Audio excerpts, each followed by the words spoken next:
Taints to be abandoned by using. What taints, bhikkhus, should be abandoned by using? Here a bhikkhu, reflecting wisely, uses the robe only for protection from cold, for protection from heat, for protection from contact with gadflies, mosquitoes, wind, the sun, and creeping things, and only for the purpose of concealing the private parts.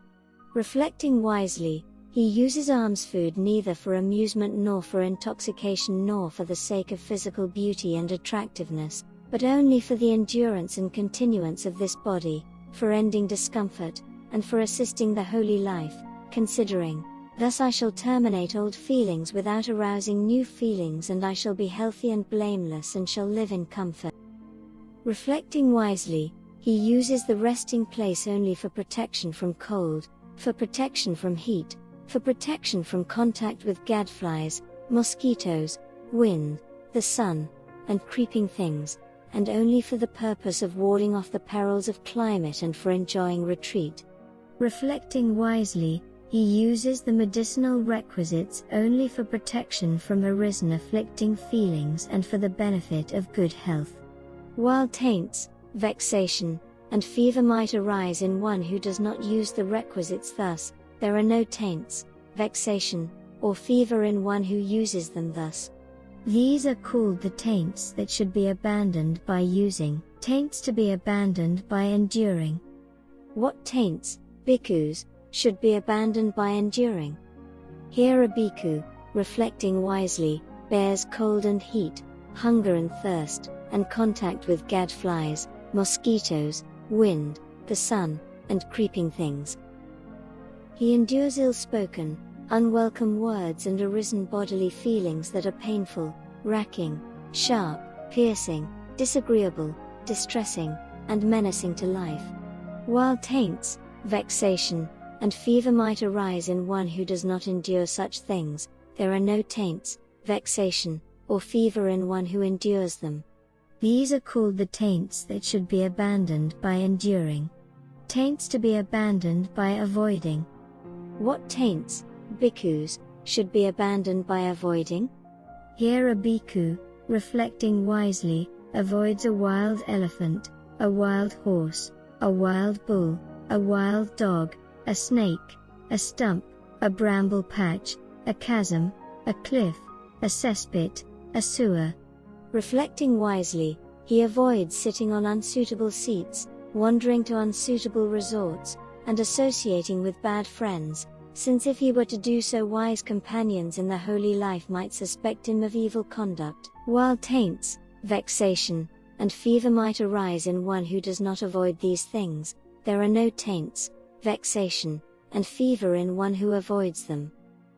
These are called the taints that should be abandoned by avoiding, taints to be abandoned by removing.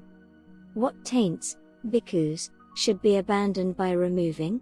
Here a bhikkhu, reflecting wisely, does not tolerate an arisen thought of sensual desire, he abandons it, removes it, does away with it, and annihilates it. He does not tolerate an arisen thought of ill will. He does not tolerate an arisen thought of cruelty. He does not tolerate arisen evil unwholesome states, he abandons them, removes them, does away with them, and annihilates them.